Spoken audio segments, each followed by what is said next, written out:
How's it going? Welcome back to another conversation of our generation. And we're doing another episode today. Yesterday I talked about cosmogony, and I told you that I was going to be making an episode where I talked a little bit about natural law and how I think they're related.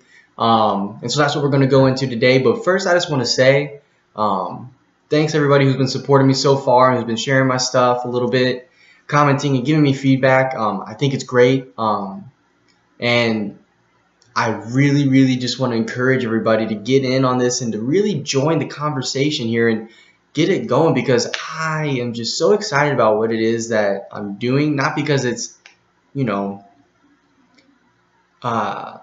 me talking into this camera, but it's because I want to learn. I'm a lifelong learner kind of person. I think that, Albert Einstein said it, don't let school get in the way of your education.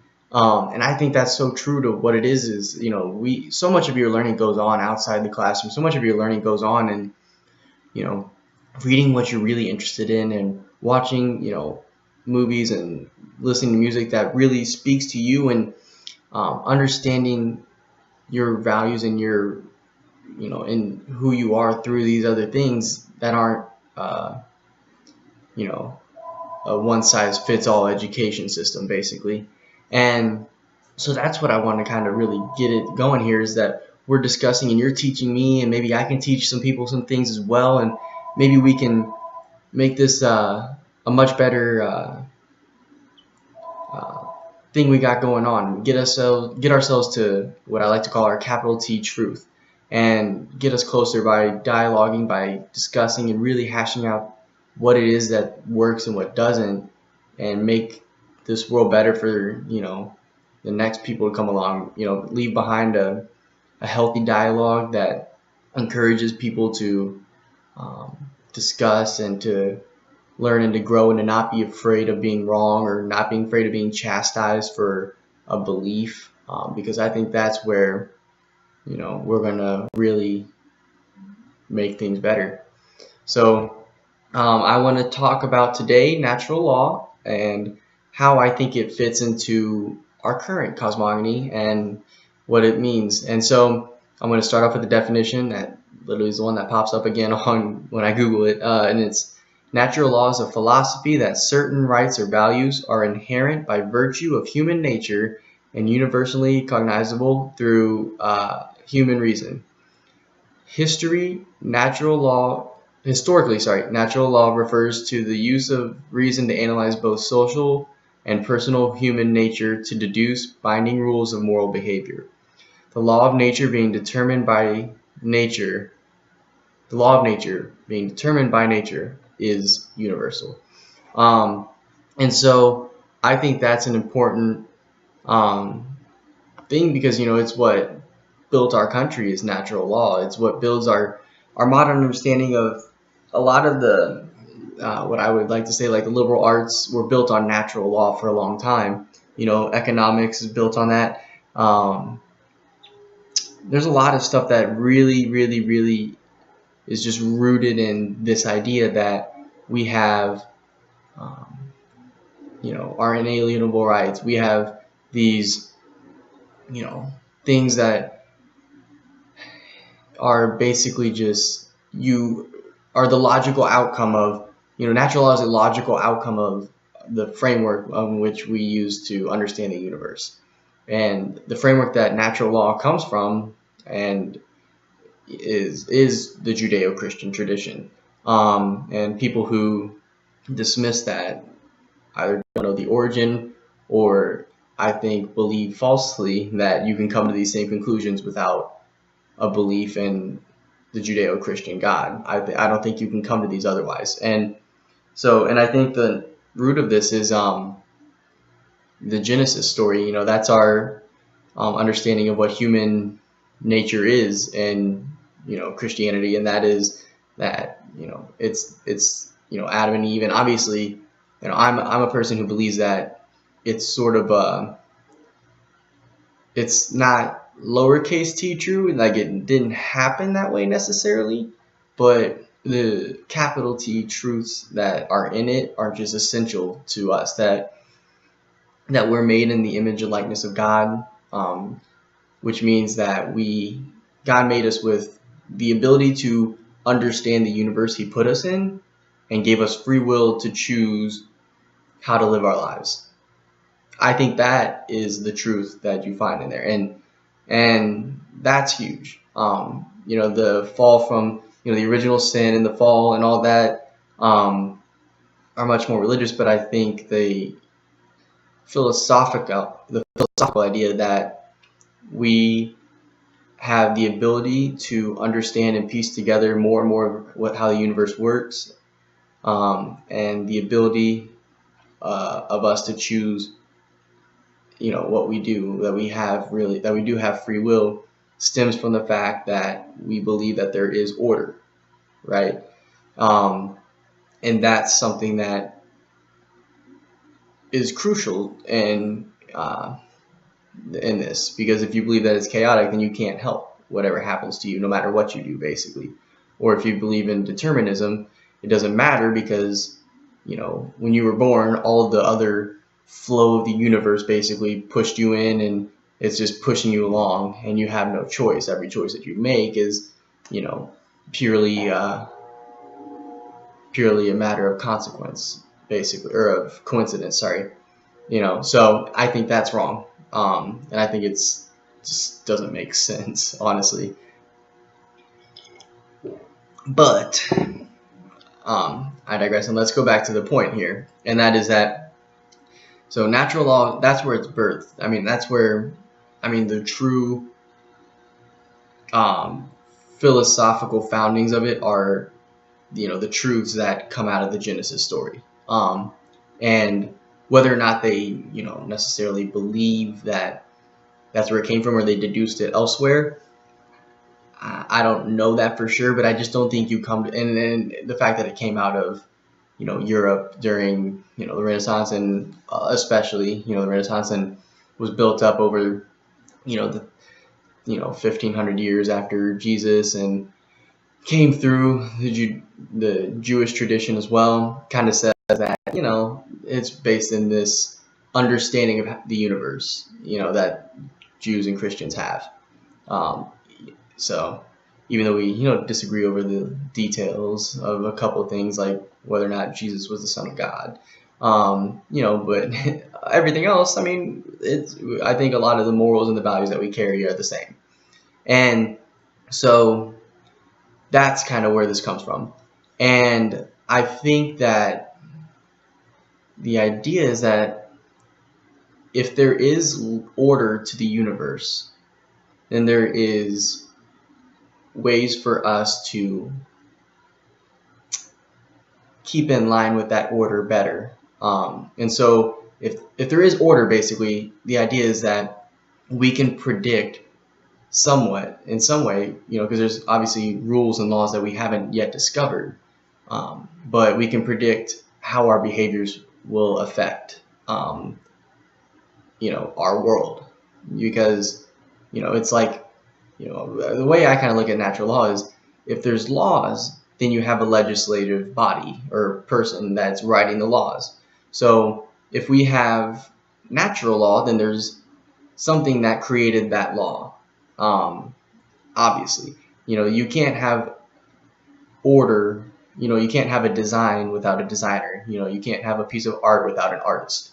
And so if we have rules and the way things work, and we can begin to understand them more and more, then we can better our society. And I think it's proven that over 2,000 years, especially, like how far we've come from, where we were with the Roman Empire, which was incredible what they were able to accomplish.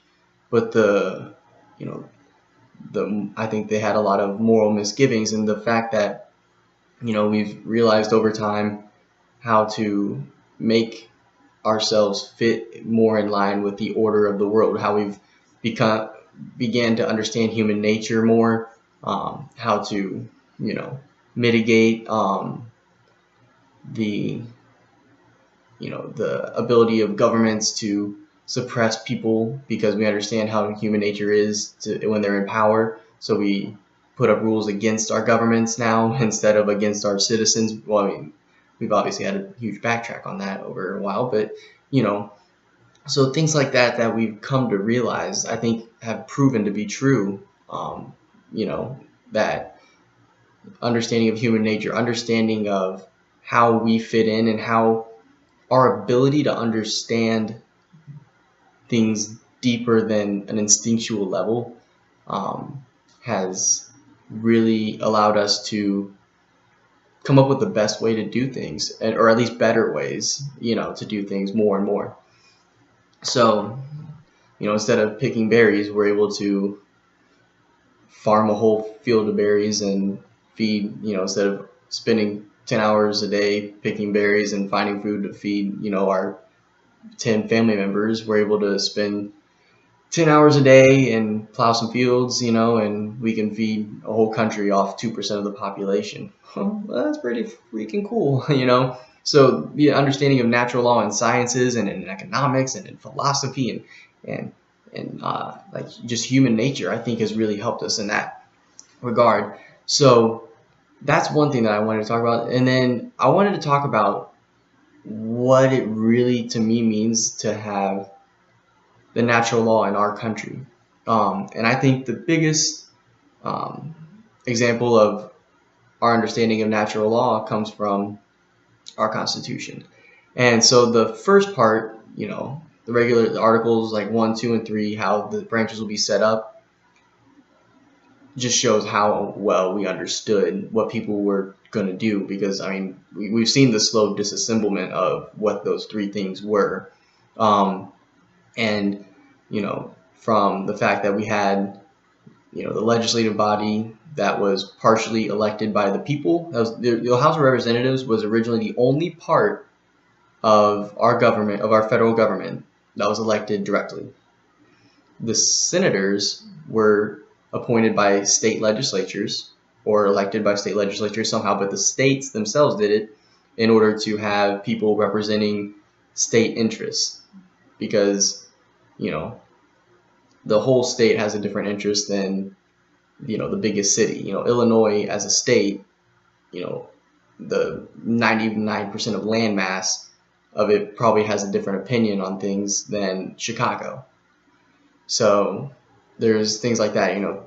Texas, if you look at it population wise, it's probably pretty close. It's probably not pretty close, but like all the big cities are blue. But if you're not in Dallas, Austin, or Houston, then everything else is red. It has a whole different opinion, basically, politically. So even in New York and like California, like a lot of upstate California is pretty red even.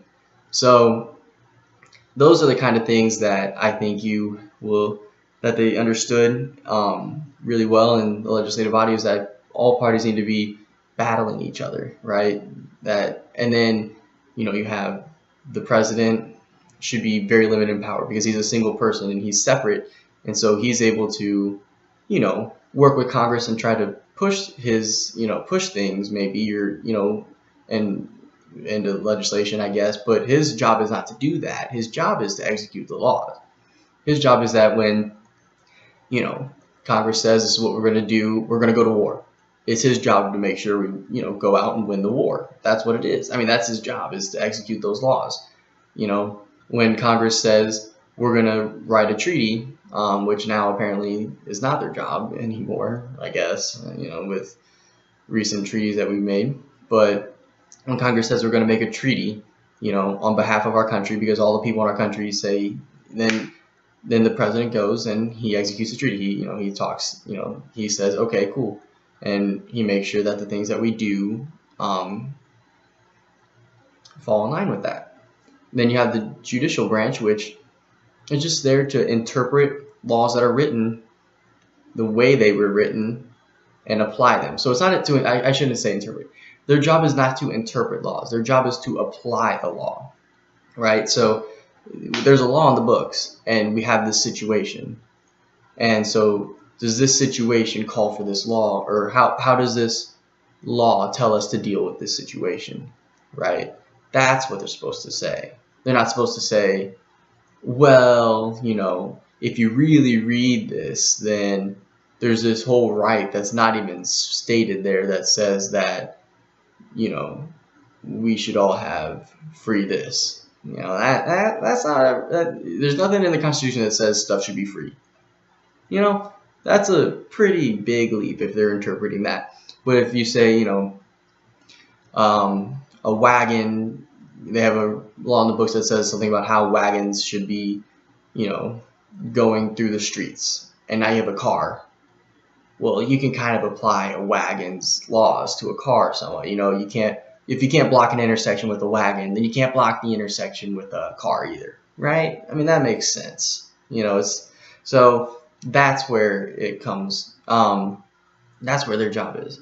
But I think the understanding that you see in the beginning of the Constitution is making sure that the government, because we know how power works, so we understood that, and so they said we're going to make sure we limit their power and that they're battling each other, and because the whole hope was that these three branches wouldn't be working together, that they would be undercutting each other's power and keeping each other weak.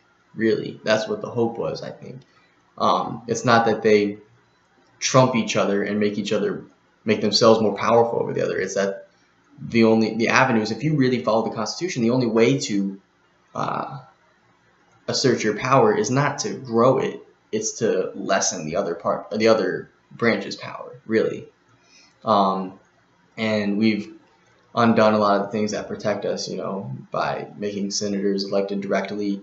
Now states don't have representation, so now the bodies of government that make up our federation, supposedly, which we don't even have anymore. We don't have a federal government. We have a central government, which is stupid. And I mean, it's just the biggest mistake in American history to get rid of the federal system. But so now that we don't have states represented, and it's just the will, they wanted it to be more the will of the majority, because the majority of people just want a sense of security. They want to be able to work, feed their family, and retire. They don't want the freedom. They don't want the responsibility that comes with liberty. And that's natural. That's natural law. It's just people, I just want to get through this and survive, And I understand it, but I think there's just so much more opportunity for people when you say, I don't want to survive. I want to thrive. I want to be something great. And that's what our Constitution allowed for a really long time, and I don't think it allows that as much anymore. But I think the biggest understanding of natural law came in the 10 First Amendments, the Bill of Rights. And so I'm going to kind of go through them and just talk about, how important they are to the understanding of this, and why I think these things are so rooted in our cosmogony, and why these things are going to be undermined quickly. I think they're working through the Constitution to undermine these things. And so the freedom of speech, press, religion, and petition, which, obviously we know what those are. It's the right to keep and bear arms, just like what people like to say. I think this is funny. I just want to talk about this real fast. People talk about the right to health care, that you should have free health care. But we have a right to bear arms. So I think we should all have free guns, if that's the case. If we all should have free health care and free college, because that's a right. The right is that you are allowed to have a gun, not that you are given a free gun upon birth, right? So there you go. I just wanted to point that out. Conditions for quartering of soldiers. So in times of peace, you're not allowed to be forced to have have a soldier kept in your house without the consent of the owner, nor it says even nor in time of war, but in a manner to be prescribed by law. So right of search and seizure. So you can't have unnecessary search and seizure. They can't just bust in and say, well, we're just going to see if you're doing anything wrong today, which I think that's been over, I think the ability for people to get into a search and seizure is a little bit too easy now. Provisions concerning prosecution, the Fifth Amendment, you don't have to accuse yourself, double jeopardy, all those kinds of things. Basically, you just can't be, they can't just badger you and torture you to make you confess, right? They can't keep bringing up the same charges until they get the right jury to convict you. That makes sense. Right to a speedy trial, witnesses, etc. is number 6. I think that's pretty, there's not very many speedy trials anymore because it's kind of clogged up with drug-related offenses and, victimless crimes, but, I digress. Number 7, right to a trial by jury. You're allowed to have a jury of your peers. Number 8, excessive bail and cruel punishment. So you can't have excessive bail to where if you get caught, running a stoplight, you should be in prison with a $10,000 bail that you can't pay. That's stupid. You can't have excessive fines, nor cruel and unusual punishments. So there's that. Rule of construction of constitutions, number 9. The enumeration in the Constitution of certain rights shall not be construed to deny or disparage others retained by the people. So I think that one's important. That that your rights aren't limited to what it says here. They knew that there's the founders understood that 1,000 years ago things were different, and that 500 years ago things were different, that 150 years ago things were different, and that 100 years from then things would be different. They knew that. They weren't stupid people. So they built in there saying, if new things come up, like, your right to access, education, or if now it's like, I don't know, I can't think of off the top of my head something that's really important that is a new right necessarily. Oh, I guess the internet. The right to access the internet. It's not that you get free internet or anything, but you can't be denied access to a new tool that comes up. Basically, maybe. I mean, they understood that those kinds of things were going to come up. New things would come up that needed protected. And then number 10, the rights of the states under the Constitution. The powers not delegated to the United States by the Constitution nor prohibited by it to the states are reserved to the states respectively or to the people. So if the government isn't expressly allowed to do something or expressly not allowed to do something, then the states and the people reserve that right. That's important. And I think that's, I'm a card-carrying member of the 10th Amendment Center because I believe in that. I believe that if it doesn't say in this Constitution that the federal government is allowed to do that, then I have no belief that the federal government should be involved in it at all, really. And so, to me, that's some of the big things. And I want to talk about why I think this thing is so important to our understanding of humanity and the universe, because this was written at a time where we believed that people had intrinsic value no matter what. This came at a time where we believed that, people were, that we had an understanding of the individual and the, a group of all the country together is going to come up with better solutions than the state. That, because everybody has their own types of knowledge. I mean, people in government don't understand anything but government. They know how to get more power in government. They don't understand any of the bills that they pass. They do not understand how to farm. They do not understand business for the most part. A lifelong, like Bernie Sanders, has never, ever, ever ran a business. So how does he know what it takes, right? These people have never done most of the things that they're going in and telling us how to do. They don't understand that. So I think the biggest thing is that over the last 100 years, there's become this ideology that it's up to us to create order because the universe is in chaos. This is a new idea that I think we're seeing over the last 100, 150 years, that you're seeing the secularist movement that there isn't, and I'm not saying whether or not, I don't want to get into the debate of whether or not God exists on this, but acting under the assumption that God exists and that there's order to the universe and this natural law, that's where this natural law comes from. when we undermine that, when we say that the universe is in chaos, that everything is predetermined, and that no matter what you do, you can't, your life was decided at birth, that allows very powerful people to grab a lot of power.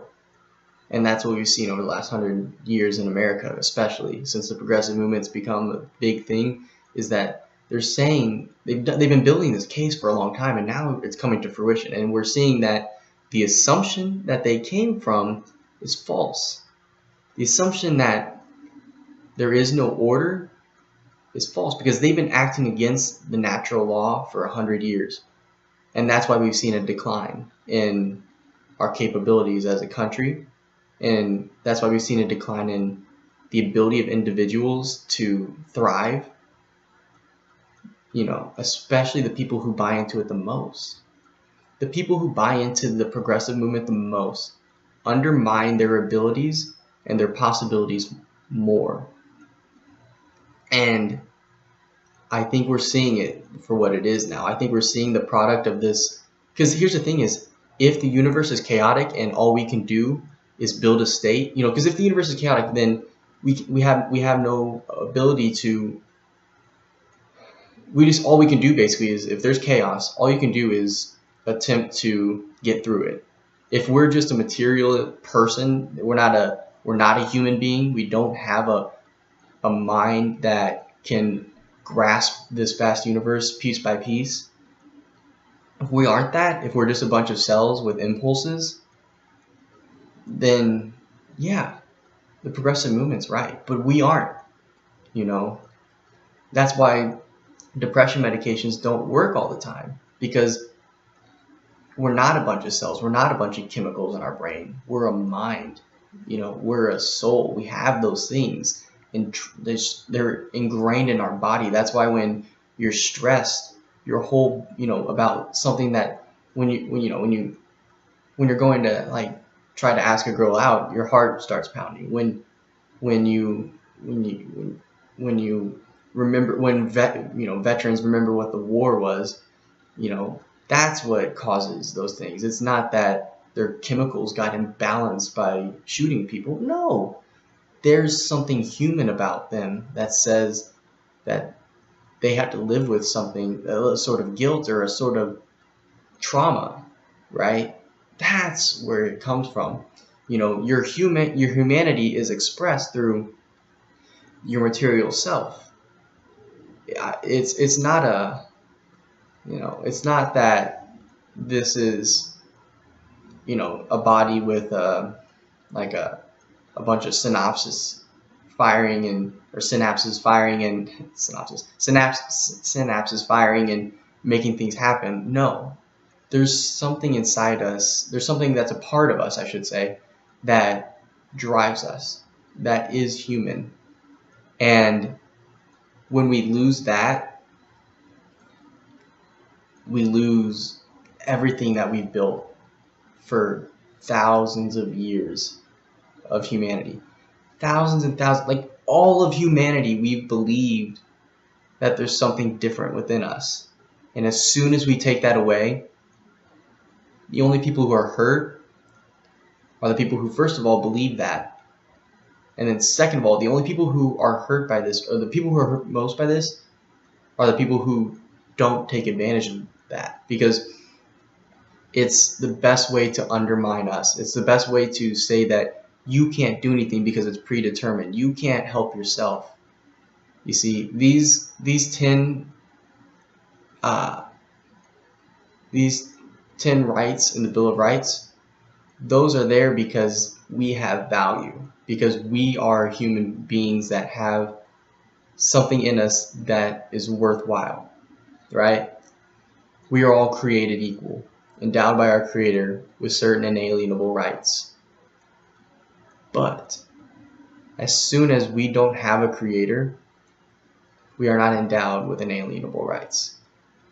As soon as this is chaos and the state is here to bring order to it, we lose our rights for the greater good. And what happens then is the people who are bringing about the greater good bleed us dry because they know that they are selling us a lie. They know that they are. Anyone who tells you these things is lying to you. Either that or they've bought into the lie that's been told for a couple hundred years now that that this is all, that they bought into this lie, and now they're just espousing the doctrine of it. So what I'm going to ask you guys is just remember the value that a human has in and of itself, that we have dignity just because we are human, just because we have a mind that can understand bit by bit more and more this universe. We have the ability, I believe we're built in the image and likeness of God, that we have free will, that we have intellect, that we have all these amazing things that nothing else on this planet has, right? Because they say these animals are smart, but these animals can't conceptualize love. They can remember how to do pretty complicated tasks, but can they do, if you can, doing math isn't all that impressive. I'm sorry, 2 + 2 from a monkey, I'm not all that impressed. I mean, it's kind of cool, but when a monkey can say,